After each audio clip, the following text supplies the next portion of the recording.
ভারতবর্ষের মূল শত্রু কিন্তু পাকিস্তান নয়, মূল শত্রু ভারতবর্ষের মধ্যে বাস করা পাকিস্তান প্রেমীরা। এদেরকে দেখা মাত্র জুতো পেটা করে একদম দূর করে দেওয়া উচিত দেশ থেকে, একদম ছুঁড়ে ফেলে দেওয়া উচিত বঙ্গোপসাগরের দলে, কিংবা তাদেরকে পৌঁছে দেওয়া উচিত পাকিস্তানের ভূমিতে। এ দেশ তোমার জন্য নয়। যে ভারতবর্ষে থেকে ভারত মাতার প্রতি বিশ্বস্ত নয়, ভারতীয়তার প্রতি যা শ্রদ্ধা নেই, ভারতবর্ষকে যে নিজের দেশ এখনো ভাবতে পারছে না, এরা সবচেয়ে বড় শত্রু। এই ঘর শত্রু বিভীষণ গুলোকে এক এক করে খুঁজে বার করতে হবে এবং শুট অ্যান্ড সাইট করতে হবে। দেখা মাত্র গুলি করে এদের শেষ করে দিতে হবে। যে কোনো সময় এই কলকাতার বুকেই দাঙ্গা লেগে যেতে পারে, জাতিগত দাঙ্গা। অতএব হিন্দুদের এক হতে হবে, হিন্দুকে সশস্ত্র হতে হবে। হিন্দু যেন ভুলে না যায় আমরা যে যে দেবদেবীর পুজো করি তারা কেউ অস্ত্রহীন নয়, প্রত্যেকটা দেবদেবী আমাদের সশস্ত্র।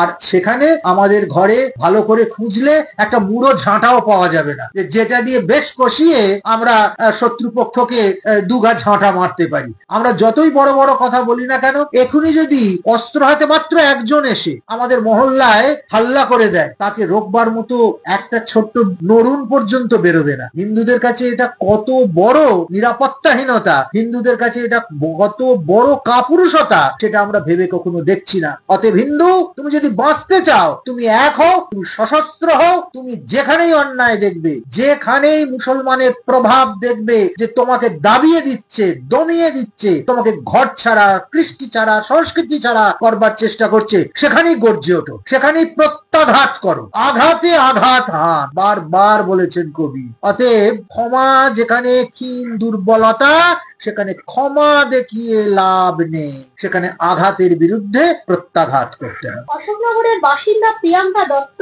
তার অভিযোগ কাশ্মীরে হামলার প্রতিবাদ করায় টিএমসি ছাত্র পরিষদ সদস্যের থেকে তাকে দিদি তো চায় যে এটা মিনি পাকিস্তান হোক, কারণ দিদির যারা পারিষদ আছেন তারা তো অনেক আগেই বলে রেখেছেন যে যারা এদেশে ইসলাম না নিয়ে জন্মেছে তারা দুর্ভাগা, তাদের দুর্ভাগ্যের শিকার তারা। তিনি চান এদেশে সংখ্যা লঘুদের ওপর সংখ্যা গুরুরা যে রাজত্ব করছে, সেই সংখ্যা গুরুদেরও সংখ্যা গুরু হয়ে উঠবে একদিন এদেশের সংখ্যালঘুরা। তিনি স্বপ্ন দেখেন, তিনি মুসলমানের সভায় গিয়ে মাথায় ফেজ টুপি পরে তাদের উৎসাহ দেন। তিনি ভুলে যান যে তিনি কলকাতার মহানাগরিক, তিনি হিন্দুরও মহানাগরিক, তিনি মুসলিমেরও মহানাগরিক। যে চেয়ারে বসে আজকে তিনি তার ক্ষমতা দেখাচ্ছেন, সেখানে একদিন চিত্তরঞ্জন দাস বসেছিলেন, সেখানে একদিন নেতাজি সুভাষচন্দ্র বোস বসেছিলেন। তিনি অযোগ্য মহানাগরিক যে এই রকম ভাবে সাম্প্রদায়িক কমিউনাল দাঙ্গা বাঁধিয়ে দিতে চান এবং কলকাতাটায় বিভিন্ন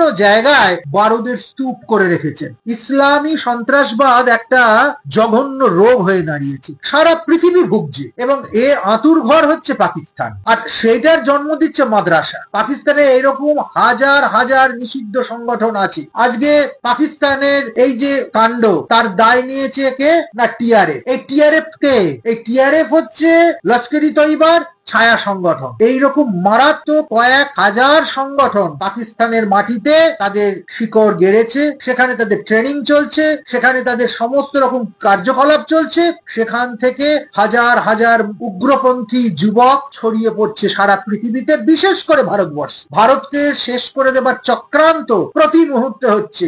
আর থেমে থাকবার সময় নেই, আর মুখ বুঝে, আর সেকুলারিজমের বার্তা দিয়ে, আর ধর্মনিরপেক্ষতার বাণী দিয়ে থেমে থাকলে হবে না। এখন আঘাতের বিরুদ্ধে আঘাত করতে হবে, দরকার হলে মাটিতে মিলিয়ে দিতে হবে, মাটিতে পুঁতে দিতে হবে।